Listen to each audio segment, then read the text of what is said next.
So, a number of years ago, I remember talking to my girlfriend, and she was telling me how she didn't understand people who got annoyed or upset when other people did well on things, whether it be sports, exams, or video games, because she always tried to go with the flow and be happy for people whenever they did well, regardless of the scenario, because she would rather be happy that other people did well instead of upset that others did better than her.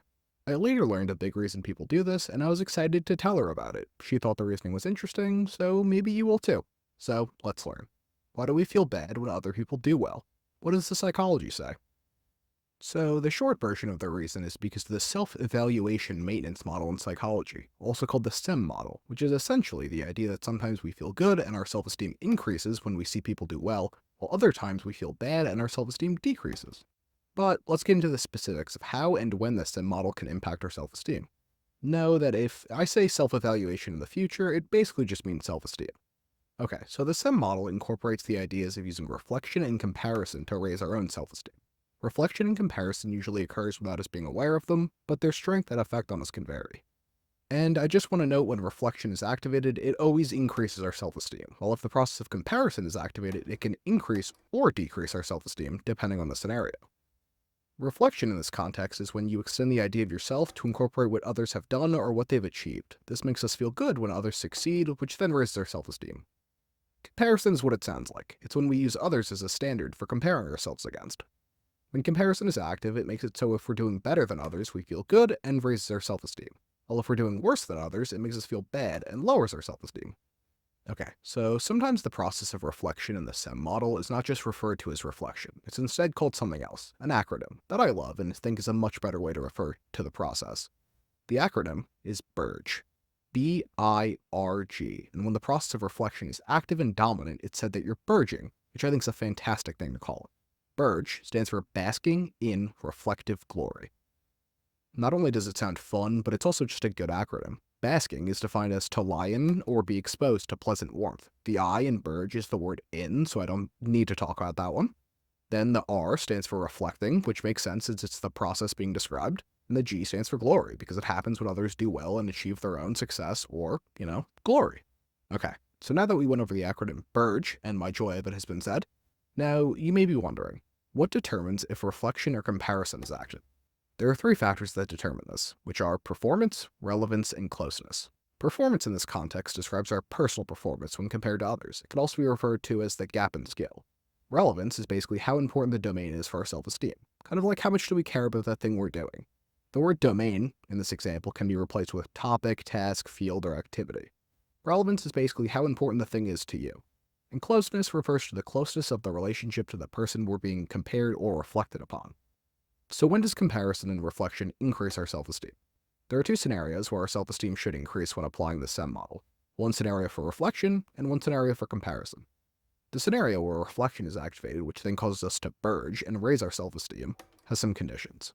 Our performance is worse than others, the relevance of the domain must be unimportant to us, and for closeness, we should be close to the person we're reflecting off of.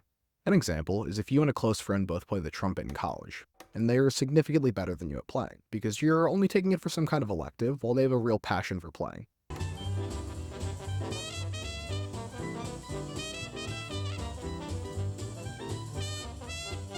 This would be a prime example of when you'd be burgeoning.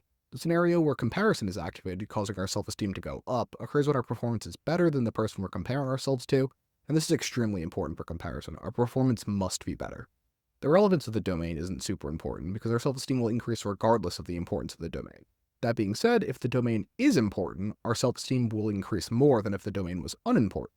And for closeness, it actually doesn't matter if we're close to the other person or not. Comparison will raise our self-esteem regardless of our closeness to the person. Now, let's say we want to maximize how much self-esteem we gain from the self-evaluation maintenance model, specifically when reflection is active. More specifically, which of the three factors should we change or adjust to maximize the amount of self-esteem gains? Between performance, relevance, and closeness, which should we adjust to further increase the self-esteem gains from burgeoning? The answer is to increase closeness and become closer to the object of our reflection. For example, when a fan is watching a game, they'll actually gain self-esteem from seeing their team win. This self-esteem gain increases the larger of a fan the person is. So if someone becomes a massive fan of a team and sees them win, that's an even bigger increase to their self-esteem. Which I thought was pretty nuts when I learned about it. Like, we can increase our own self-esteem just by seeing our favorite team win. That seems pretty insane. I should add that this can become kind of a double-edged sword, because if someone's favorite team loses, it lowers their self-esteem. So this makes it so, in a sense, the more self-esteem you risk, the more you can gain. And I'll add that I used an example of a fan becoming more invested in their team because I thought it would be messed up to say, yeah, you can increase your self-esteem gains from merging if you get closer to a successful friend. Because hey, that shouldn't be why you get closer to someone. Although, that would be effective. Okay, so now that we talked about how to maximize self-esteem gains, let's pivot. I am recovering, and I am focused, and we're going to pivot. Don't lose faith, guys, right? Look at me, look at me, look at me.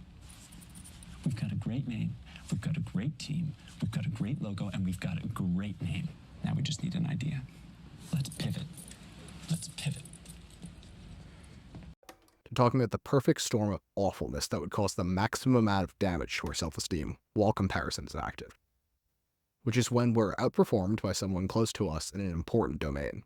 And now that I'm saying it, that may be obvious to some because it's the combination that has the worst outcomes for all three of the factors I've mentioned when it comes to comparison. Like poor performance, check. Person we're close with, check. Relevant domain, so it's important to us, check. It would be incredibly difficult to burge in this scenario because the fact that when a domain is important, it makes it extremely likely for us to compare instead of bask in all the reflective glory. Okay, now that we talked about scenarios where our self-esteem is raised and scenarios where we are likely to lower our self-esteem the most, let's now talk about the ways we can minimize losses to our self-esteem. So obviously this still involves our three factors that we've been talking about, being performance, relevance, and closeness. So what should we do with these factors to stop or minimize the damage done to our self-esteem? First, performance. An obvious choice is to increase our own performance, which can be difficult because we may be doing our best already, so this one may not be super helpful. But maybe someone can use the desire to help their self-esteem as motivation to try harder and increase their performance.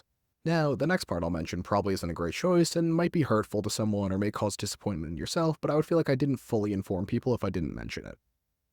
Now, the things I wouldn't recommend but would work to minimize the negative impact on our self-esteem is to lower the factors of relevance, so basically make the domain unimportant to us, which basically means give up or stop caring.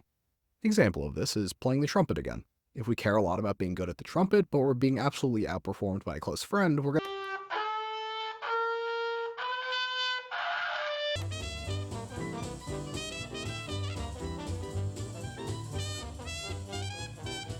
to be comparing instead of reflecting, resulting in a lower self-esteem.